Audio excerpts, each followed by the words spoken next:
Now let's move on, and we move to our next speaker. It's Martin Sahakyan, and the representative of the Union of Armenians of Ukraine, and his speech is Activity of the Armenian Diaspora in Ukraine. Good day. Can you hear me? Hello, yes. Okay, so give me just a couple of seconds to open my presentation. I prepared it. Right. So just a minute.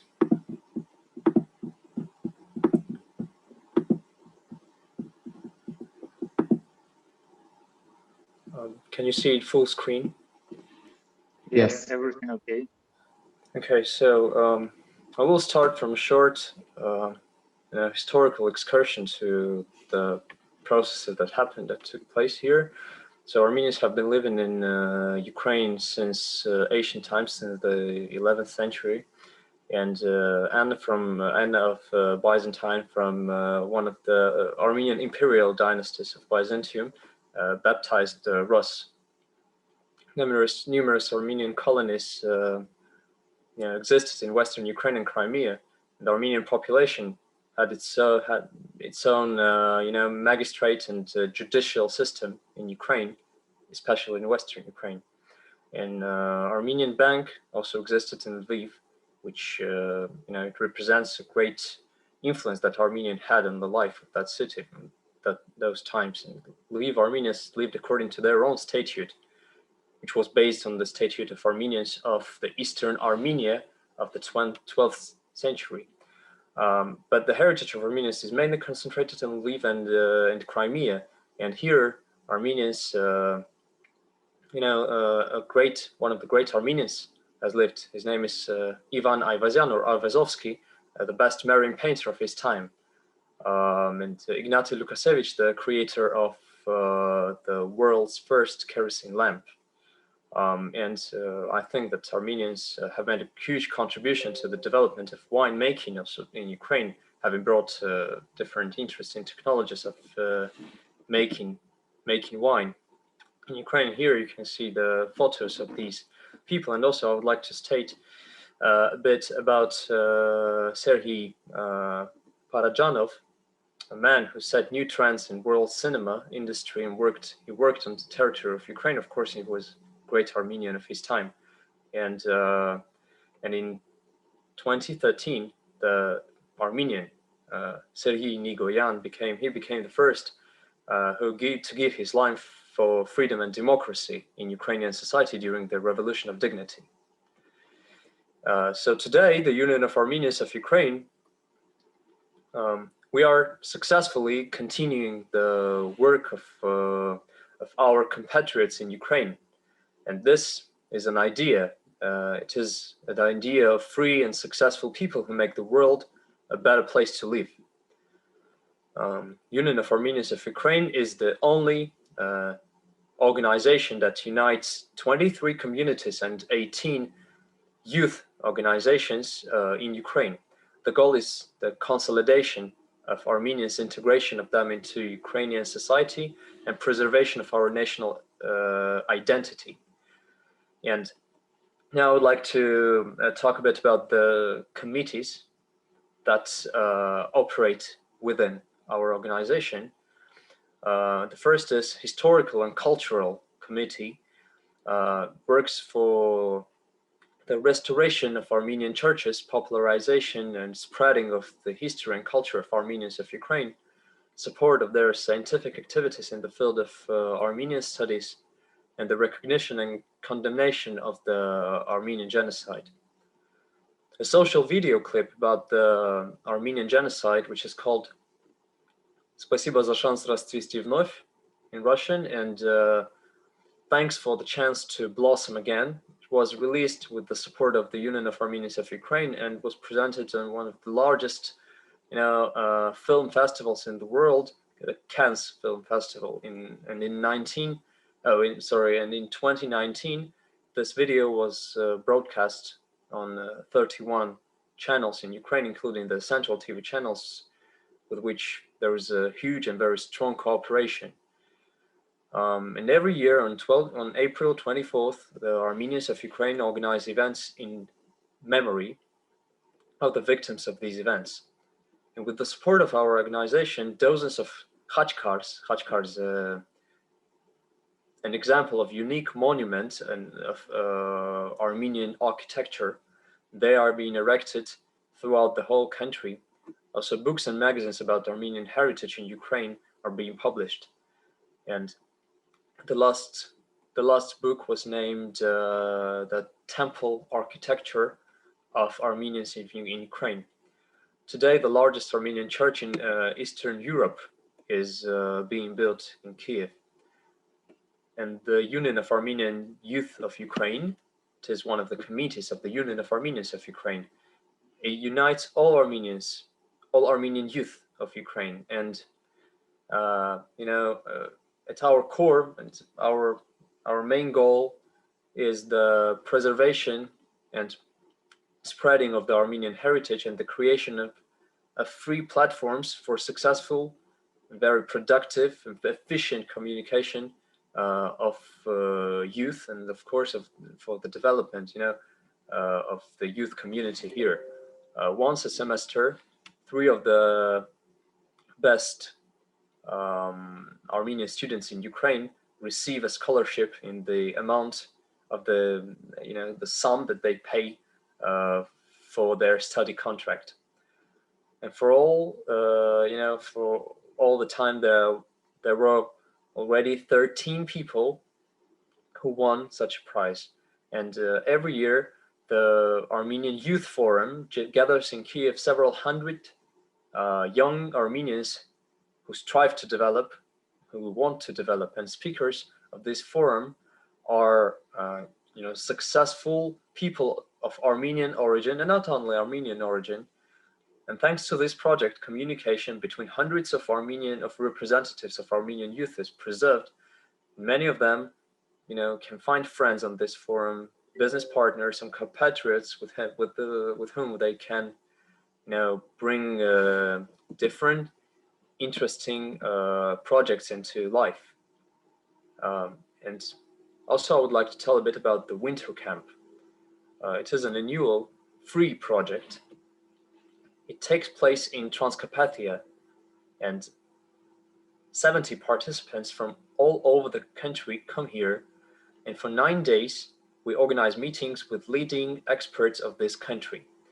On the basis of the our winter camp, we join ideas, and we generate different ideas for the works of the Union of Armenians of Youth of Ukraine for the future.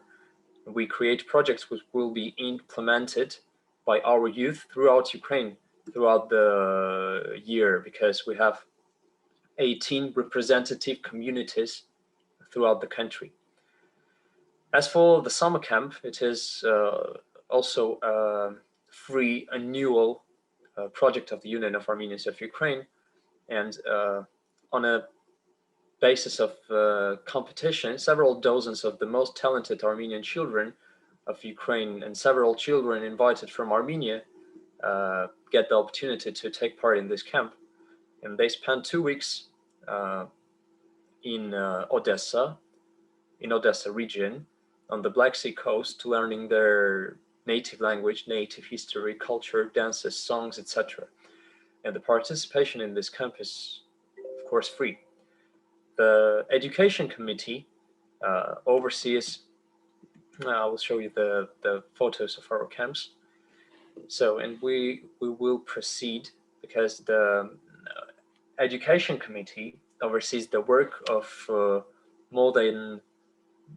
it launches the work of more than 30 Sunday schools for the study of Armenian language, history, dance, culture in Ukraine. And every year, a lot of, a huge part of intellectual tournaments are organized within this educational committee. And with the support of Union of Armenians of Ukraine, the largest IT forum of Ukraine is held annually in Zaporozhye city. And it is attended by tens of thousands of people who are interested in technology, in high technology. And with the support of our organization, events and concerts dedicated to the Armenian classics who have left their trace in not only Armenian history, but the history of world art are regularly held.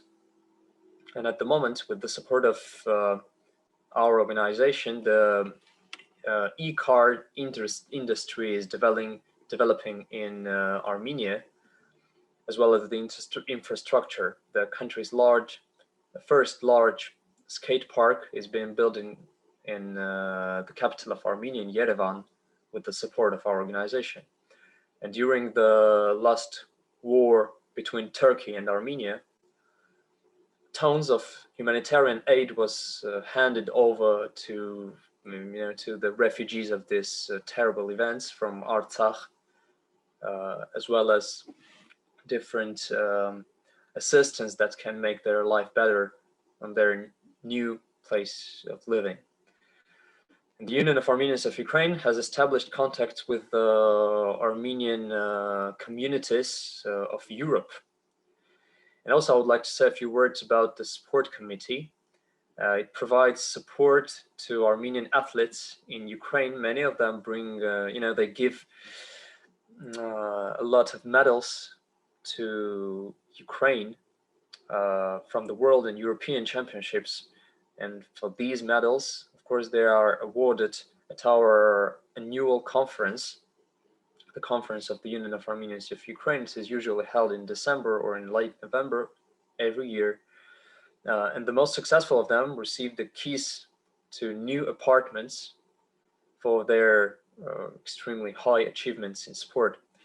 And of course, I would like to say that our activity never ends. There is no end to our activity. And from year to year, our efforts will be directed towards the prosperity of Armenians and Ukraine, of course, of Armenians in Ukraine, and towards their success and integration into society. Because today, Ukraine is our country.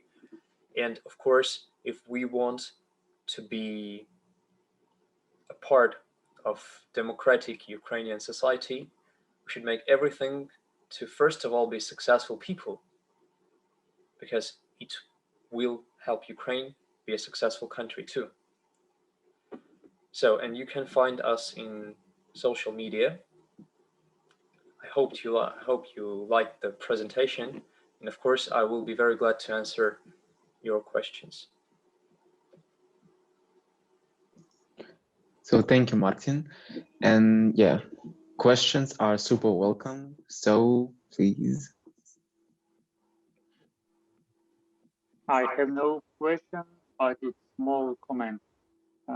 Each year, our institute got a letter from the Union of Armenians of Ukraine in June with a question about how is students who are Armenians or have Armenian connections, and we prepare answer for Union of Armenians in Ukraine with detailed marks of these students.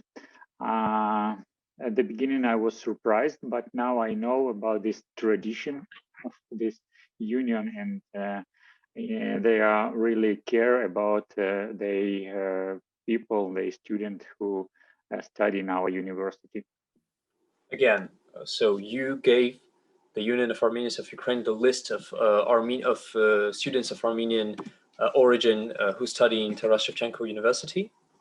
No. I told that we got at the end of the year in June the letter with a question from where we asked you about it. Yeah, how they are studied and what is the result of study. I see. Thanks. Right. Any other historical question? Yeah. Okay. Go on. Maybe you can tell us more about the history of Armenians in Ukraine.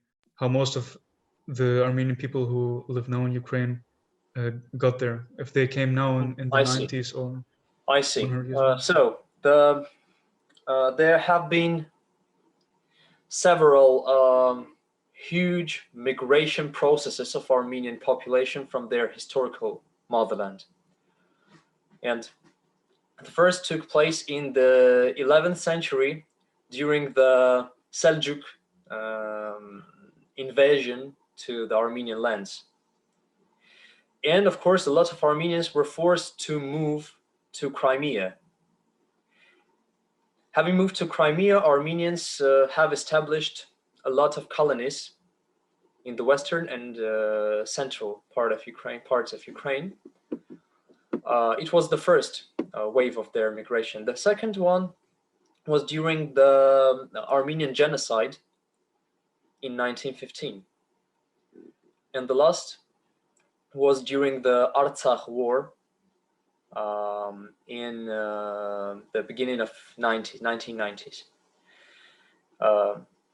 These were three huge waves of migration of Armenian population to Ukraine. Today, approximately 300,000 Armenians live in Ukraine. Mostly in, they used to live mostly in Donetsk region, but of course during the events that took place a couple of years ago between Russia and Ukraine, most of them were forced to leave their homes and move to the capital of Ukraine or move abroad. And as for history, what exactly would you like to hear? Yeah, that was actually the answer that I wanted to hear. So, but would you say that most people came 100 years ago or 20 years ago? 30 years Most of people came 20 years ago. Of course, 100 years ago, many people came here, but most of them, they moved on to other countries. So Ukraine was just, a place where they could, have a rest and then move on to the United States or European countries. Yes, and of course, I think that, a lion's share of Armenians have been just assimilated here through the centuries. Yeah, maybe connecting to that, a question concerning media. What do you think? What do you say? How Ukrainian media show Armenian people? Is there maybe also racism in their reporting? There is no racism, connected to Armenians in Ukraine. There is one reason for it, because regardless of the fact that Armenians try to preserve their culture everywhere, they also are part of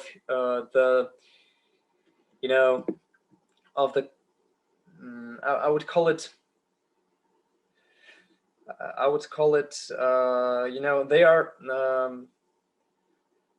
they are the citizens of Ukraine. And of course, they are part of the civil society of Ukraine. If you are a part of the civil society of a country, you will not face racism, I think. If you take part in social life of this country, how can you face racism? I see that Roger asks me, what should the European Union be doing differently to support Armenia and Armenians and de-escalate conflict in Nagorno-Karabakh? Well, I think that the biggest support. I'm sorry. Have I answered your question, Manoas? Yeah, thank you. That was my question, because I didn't know how it looks in Ukraine, because in Germany we have these kind of problems with media. There are a lot of Turks in Germany. That's the reason. So, and now I would like to answer the Roger's question. So, I think that the only thing that European countries and the countries of European Union can do is to recognize the independence of Nagorno-Karabakh Republic. It is the only way to guarantee the safety of people who live there. It has been proven throughout, these 30 years of hard times in this region. The only thing is to recognize the right of these people to have their own republic there and to decide on their own how they want to live and where they want to live. And of course, me and as an Armenian, not as a part of any organization. I'm waiting for Armenia to recognize the independence of Artsakh first, and only then for the European countries to do it. Yes, but of course, I think that some steps have been made by the parliament of France and Belgium. And the next question is, would you like to write a blog about that on the New Europeans website? Well, I'm not ready to give the answer right now, but if you give me an opportunity to connect you sooner, then I think there are big chances for me to take part in it. But of course, yeah, thank you for sending me the email. So, well, I cannot promise, but if I understand that it's really worth doing, then I will. Thank you.